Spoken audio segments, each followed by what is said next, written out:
வணக்கம். இன்னைக்கு நாம டாக்டர் ஹெர்பர்ட் பென்சனோட தி ரிலாக்ஸேஷன் ரெஸ்பான்ஸ் புத்தகத்தை கொஞ்சம் ஆழமா பார்க்க போறோம். ஆமா, உங்களுக்காக நீங்க கொடுத்திருக்கிற இந்த ஆதாரங்கள்ல இருந்து ஒரு முக்கியமான விஷயத்த நாம தோண்டி எடுக்க போறோம். நம்மளோட இந்த டென்ஷன் நிறைஞ்ச வாழ்க்கையில நம்ம மனசே நம்ம உடம்ப எப்படி குணப்படுத்த முடியும்னு சொல்ற அறிவியலை தான் இன்னைக்கு நாம அலச போறோம். நம்மளோட இந்த உரையாடலை ஒரு சுவாரஸ்யமான இடத்துல இருந்து ஆரம்பிக்கலாம்னு நினைக்கிறேன். ஒரு காலத்துல மனசுல இருக்கிற ஸ்ட்ரெஸ்ஸுக்கும் உடம்புல இருக்கிற பிளட் பிரஷருக்கும் சம்மந்தம் இருக்குன்னு ஒரு ஹார்வர்ட் டாக்டர் சொன்னப்போ மருத்துவ உலகமே அதை ஏத்துக்கல இல்லையா? ஏத்துக்கவே இல்ல. அது ஏதோ மத நம்பிக்கைக்கு எதிரான கருத்து மாதிரி பார்த்தாங்க. மனசு வேற, உடம்பு வேறன்னு ஒரு ஆழமான நம்பிக்கை இருந்துச்சு. ஆமா, அங்கிருந்து தான் டாக்டர் பென்சனோட கதையே தொடங்குது. அப்ப இன்னைக்கு நமக்கான மைய கேள்வி இதுதான். நம்ம எல்லாருக்குள்ளயும் இயற்கையாவே இருக்கிற ஒரு சக்தி வாய்ந்த மன அழுத்தத்தை எதிர்க்கும் கருவிய நாம எப்படி பயன்படுத்துறது? வாங்க இதுக்குள்ள என்ன இருக்குன்னு பார்க்கலாம். முதல்ல நாம எல்லாருமே தினமும் சந்திக்கிற ஒரு பிரச்சனையில இருந்து ஆரம்பிக்கலாம்.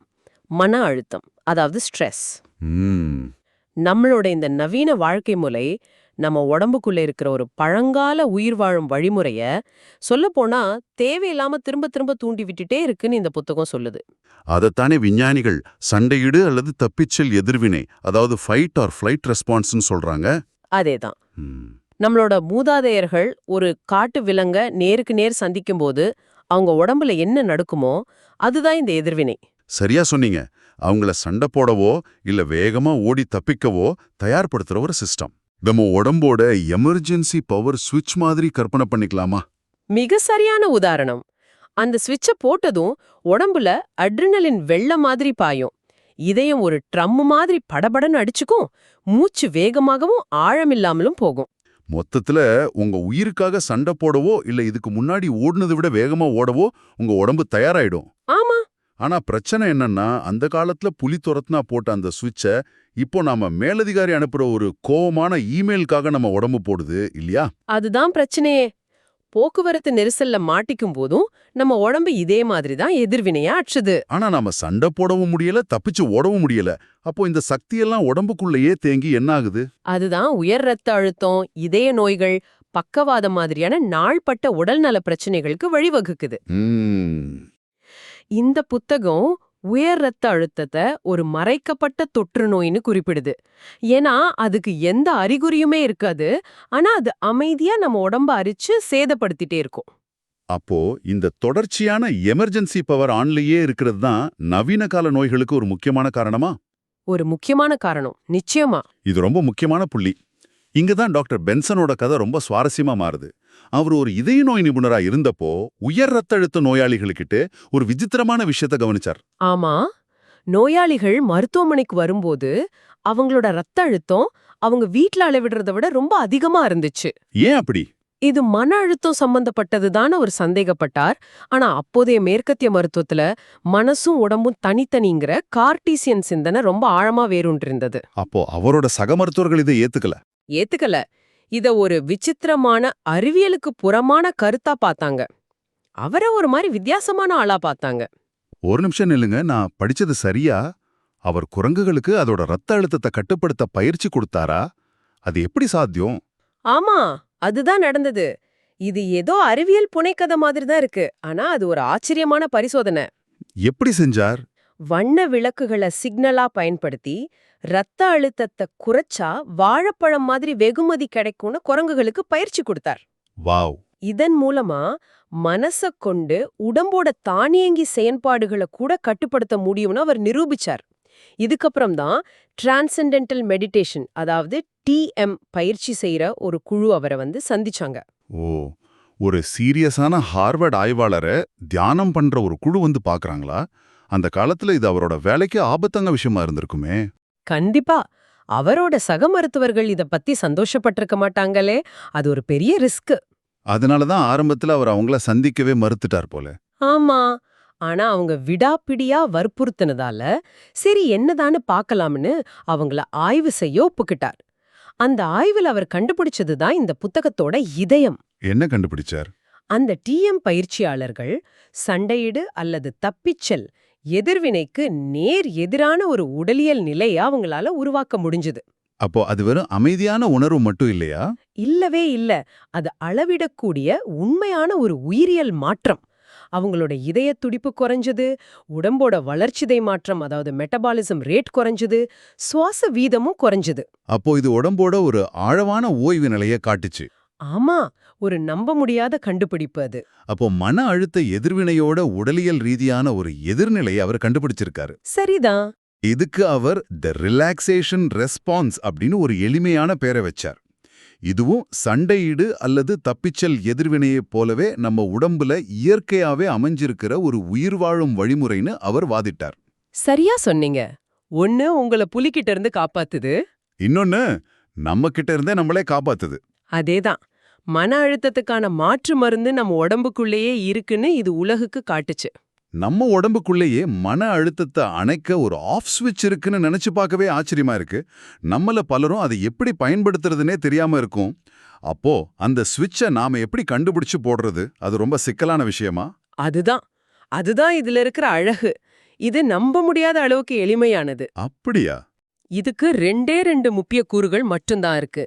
முதலாவது, திரும்ப திரும்ப சொல்லுதல், ரெப்பிட்டிஷன். இதுக்கு நீங்க ஒரு மனக்கருவியை பயன்படுத்தணும். அது அமைதி மாதிரி ஒரு வார்த்தையா இருக்கலாம். அல்லது ஒரு பிரார்த்தனையா இருக்கலாம். இல்லனா நம்மளோட மூச்சுக்காற்றோட தாளத்தை கவனிக்கிறதா கூட இருக்கலாம் இல்லையா? நிச்சயமா. இரண்டாவது கூறு, இதுதான் பலருக்கும் ரொம்ப கடினமான பகுதி. செயலற்ற மனப்பான்மை, பாசிவ் ஆட்டிடியூட். அப்படின்னா அதாவது, நீங்க இதை எவ்வளவு சிறப்பா செய்றீங்கன்னு உங்களை நீங்களே எடை போடாம இருக்கணும். அப்போ நான் தியானம் பண்ணும்போது என் மனசு என்னோட செய்ய வேண்டிய வேலைகளோட பட்டியலுக்கு போனா நான் கோவப்படவோ எரிச்சல் அடையவோ கூடாதா? கூடவே கூடாது. அந்த எண்ணம் வந்ததை மென்மையா ஏத்துக்கிட்டு, சரி பரவாயில்லன்னு சொல்லிட்டு, உங்க கவனத்தை மெதுவா மறுபடியும் உங்க வார்த்தைக்கு கொண்டு வரணும். ம் நான் இதை சரியா செய்யறேனான்னு நீங்க கவலைப்பட ஆரம்பிச்ச நிமிஷமே அந்த ரிலாக்ஸேஷன் ரெஸ்பான்ஸ் உடைஞ்சிடும்னு பென்சன் சொல்றார். சரி. அப்ப இது எப்படி செயல்முறைப்படுத்துறது? ஒரு ஸ்டெப் பை ஸ்டெப் மாதிரி சொல்ல முடியுமா? ஓ நிச்சயமா. இந்த 2 கொள்கைகள்ல இருந்து புத்தகம் ஒரு எளிமையான பயிற்சியை விளக்குது. முதல்ல ஒரு அமைதியான இடத்தை தேர்ந்தெடுத்து வசதியா உட்காரணும். அப்புறம் கண்களை மூடி உங்க கால் விரல்கள்ல இருந்து கழுத்து வரைக்கும் இருக்கிற தசைகளை ஒவ்வொன்னா தளர்த்தணும். அப்புறம் மெதுவாவும் இயற்கையாவும் சுவாசிக்கணும். சரி. ஒவ்வொரு முறை மூச்சு வெளியே விடும்போதும் நீங்க தேர்ந்தெடுத்த வார்த்தைய அமைதியா உங்களுக்குள்ளேயே சொல்லணும். இதை ஒரு 10லிருந்து 20 நிமிஷம் வரைக்கும் செய்யணும். பயிற்சி முடிஞ்சதும் உடனே எந்திரிச்சிடக்கூடாதுன்னு புத்தகம் சொல்லுது. ஆமா, அது ரொம்ப முக்கியம். ஒரு நிமிஷம் அமைதியா உட்கார்ந்து மத்த எண்ணங்கள் எல்லாம் உள்ள வர அனுமதிக்கணும். அப்புறம் கண்களை திறந்து இன்னும் ஒரு நிமிஷம் உட்கார்ந்த பிறகுதான் எந்திரிக்கணும். இத ஒரு நாளைக்கு 1 அல்லது 2 முறை, முடிஞ்சா காலை உணவுக்கு முன்னாடியும் இரவு உணவுக்கு முன்னாடியும் செஞ்சா நல்ல பலன் கிடைக்கும்னு சொல்றாங்க. ஆமா. இதுல எனக்கு பிடிச்ச விஷயம் என்னன்னா, இதோட உலகளாவிய தன்மை தான். இது எந்த ஒரு குறிப்பிட்ட மதக்கையும் கலாச்சாரத்தையும் சார்ந்ததில்ல. நிச்சயமா. ஒரு கத்தோலிக்கர் ஆமேன் சொல்லலாம், ஒரு ஹிந்து ஓம் சொல்லலாம், ஒரு யூதர் ஷலோம் சொல்லலாம். எந்த மத நம்பிக்கையும் இல்லாதவங்க அவங்க அன்பு அல்லது ஒன்று போன்ற மதச்சார்பற்ற வார்த்தைகளை பயன்படுத்தலாம். இங்க முக்கியம் அந்த வார்த்தையோட சக்தி இல்ல, அதை திரும்ப திரும்ப சொல்றதும் அதை செய்யும்போது கடைபிடிக்கிற அந்த செயலற்ற மனப்பான்மையும் தான். இது இவ்ளோ புரட்சிகரமா இருந்தாலும் நீங்க ஆரம்பத்துல சொன்ன மாதிரி மருத்துவ உலகம் இதை 2 கையும் நீட்டி வரவேற்கலையே. அவங்க இதை பிளேசிபோ விளைவு, அதாவது பிளேசிபோ எஃபெக்ட்னு சொல்லி நிராகரிச்சாங்க இல்லையா? ஆமா, இது வெறும் மன விளையாட்டு, இதுல உண்மையான உடலியல் மாற்றம் எதுவும் இல்லைன்னு வாதிட்டாங்க. ஆனா இங்கதான் விஷயம் இன்னும் சுவாரஸ்யமா மாறுது. ஆமா, பென்சனோட ஆராய்ச்சி அந்த பிளேசிபோ விளைவை பத்தியே ஒரு புதிய கண்ணோட்டத்தை கொடுத்துச்சு. எப்படி? அதுவரைக்கும் பிளேசிபோ விளைவுன்னா அது வெறும் 30% தான் பயனுள்ளதுன்னு நம்புனாங்க. ஆனா பென்சன் அதை 50லிருந்து 90% வரைக்கும் பயனுள்ளதா இருக்கக்கூடும்னு கண்டுபிடிச்சாரு. 90%? ஆமா, அவர் அதை ஒரு பலவீனமா பார்க்கல, அதை ஒரு சக்தி வாய்ந்த உள்ளார்ந்த குணப்படுத்தும் திறனா பார்த்தார். அப்ப ஒரு பிளேசிபோ விளைவுங்கிறது நம்மளோட பலவீனம் இல்ல, அது நம்ம உடம்போட ஒரு அம்சம், எ ஃபீச்சர் நாட் அ பக்னு சொல்றார். மிக சரியா சொல்லிங்க. அந்த பிளாசிபோ விளைவுங்கிற எதிர்மறையான அர்த்தத்தை தவிர்க்க அதுக்கு அவர் ஒரு புதிய பேரே கொடுத்தார். நினைவில் உள்ள ஆரோக்கியம் அல்லது ரிமெம்பர்ட் வெல்னஸ். மெம்பர்ட் வெல்னஸ் நல்லா இருக்கு. உங்க உடம்புக்கு ஆரோக்கியமா இருக்கிறது எப்படிங்கிற ஒரு நினைவு இருக்கு. நீங்க ஒரு சிகிச்சையை முழுசா நம்பும்போது அது வெறும் சர்க்கரை மாத்திரையா இருந்தாலும் சரி, உங்க உடம்போட உள்ளார்ந்த குணப்படுத்தும் அமைப்பு தூண்டப்பட்டு அந்த ஆரோக்கியமான நிலைக்கு திரும்புது. இது ஒரு சக்தி வாய்ந்த செயல் மிகுந்த ஒரு நிகழ்வு. அப்போ நம்பிக்கை இதுல ஒரு முக்கியமான பங்கு வகிக்குதா? நிச்சயமா. அவர் இந்த ரிலாக்ஸேஷன் ரெஸ்பான்ஸ் மற்றும் நினைவில் உள்ள ஆரோக்கியம் ரெண்டோட கலவைய நம்பிக்கை காரணி அல்லது ஃபெய்த் ஃபேக்டர்னு சொல்றார். அப்போ நம்பிக்கை இல்லாம இது வேலை செய்யாதா? இல்ல, அப்படி இல்ல. ரிலாக்ஸேஷன் ரெஸ்பான்ஸுங்கிறது அறிவியல் பூர்வமா நிரூபிக்கப்பட்ட ஒரு உடலியல் நிலை. அது நம்பிக்கை இல்லாமலும் வேலை செய்யும். ஆனா நீங்க செய்யற அந்த நுட்பத்தின் மீது உங்களுக்கு நம்பிக்கை இருந்தா அது இன்னும் பல மடங்கு சக்தி வாய்ந்ததா மாறும். அதேதான். ஏன்னா அப்போ நீங்க 2 குணப்படுத்தும் வழிமுறைகளையும் ஒரே நேரத்துல பயன்படுத்துறீங்க. ஆனா டாக்டர் பென்சன் இது நவீன மருத்துவத்துக்கு ஒரு மாற்று இல்ல, மாறாக ஒரு துணைதான ரொம்ப தெளிவா சொல்றாரு இல்லையா? கண்டிப்பா. அவர் உடைந்த எலும்ப தியானம் செஞ்சு சரி பண்ணிக்கணும்னு சொல்லலையே. இத விளக்க அவர் தான் சொந்த வாழ்க்கையில நடந்த ஒரு சக்தி வாய்ந்த கதையே சொல்றார். ஆமா. ஒரு நாள் சமையல் ரேல ஒரு நாற்காலியில ஏறி நின்னப்போ அது சறுக்கி அவர் கீழே விழுந்துட்டார். அவரோட விலா எலும்புகள் உடைஞ்சு நுரையீரல் கடுமையா பாதிக்கப்பட்டுச்சு. அந்த நேரத்துல தியானம் அவரை காப்பாத்திருக்காது. காப்பாத்திருக்கவே முடியாது. அவருக்கு அவசர அறுவை சிகிச்சை தான் தேவைப்பட்டுச்சு. இந்த அனுபவம் தான் அவருடைய மருத்துவத்தின் 3 கால் முக்காலிங்கிற கருத்தை உருவாக்குச்சு. இது ஒரு சமநிலையான அணுகுமுறையை வலியுறுத்துது. அந்த 3 கால்கள் என்னென்ன? முதலாவது மருந்துகள், 2வது அறுவை சிகிச்சைகள் மற்றும் பிற மருத்துவ நடைமுறைகள், 3வது நாம அடிக்கடி மருந்துகிற கால் சுயகவனிப்பு, செல்ஃப் கேர். ஓகே. இதுல தான் ரிலாக்ஸேஷன் ரெஸ்பான்ஸ், உடற்பயிற்சி, நல்ல ஊட்டச்சத்து எல்லாமே அடங்கும்.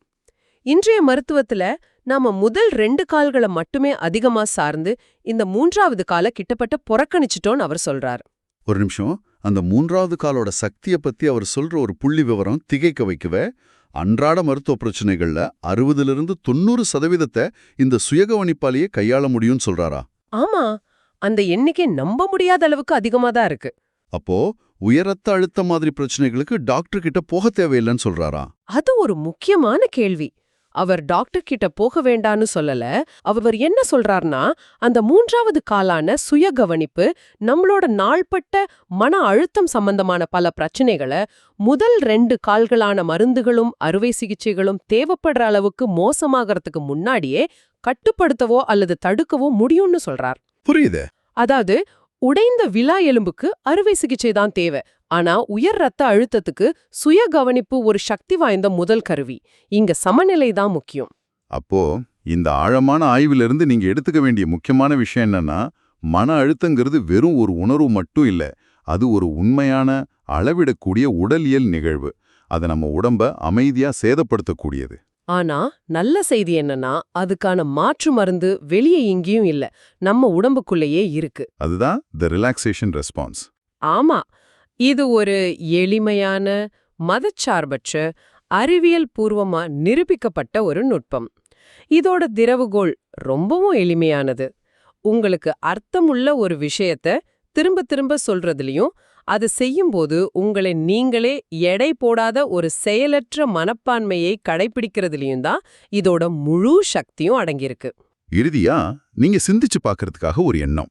இந்த புத்தகம் திபெத்திய துறவிகள் இந்த எதிர்வினையோட மேம்பட்ட வடிவங்களை பயன்படுத்தி நம்ப முடியாத சாதனைகளை செய்யறதா குறிப்பிடுது. ஆமா, அவங்க பனிக்கட்டிகளுக்கு நடுவே உட்கார்ந்து அவங்க உடல் வெப்பத்தை உயர்த்தி ஈரமான போர்வைகளை உலர வைக்கிறாங்களாம். நம்பவே முடியல. அவங்க அதை எப்படி செய்யறாங்கங்கிறது தான் இங்க நாம கவனிக்க வேண்டிய விஷயம். அவங்க 2 படிநிலைகளை பயன்படுத்துறாங்க. முதல்ல ரிலாக்ஸேஷன் ரெஸ்பான்ஸை தூண்டி அவங்க மனச முழுமையா ஒரு அமைதியான வெற்றிடமான நிலைக்கு கொண்டு போறாங்க. சரி. அப்புறம் அந்த அமைதியான நிலையில உடல் வெப்பத்தை உருவாக்குறது மாதிரி ஒரு விரும்பிய முடிவை அவங்க மனசுல கற்பனை செய்றாங்க. இது உங்களுக்கா ஒரு கேள்வியை எழுப்புது. உங்க மனசை அமைதிப்படுத்த நீங்க கத்துக்கிட்ட பிறகு உங்களுக்காக என்ன நேர்மறையான விளைவுகளை நீங்க கற்பனை செய்ய தொடங்கலாம்?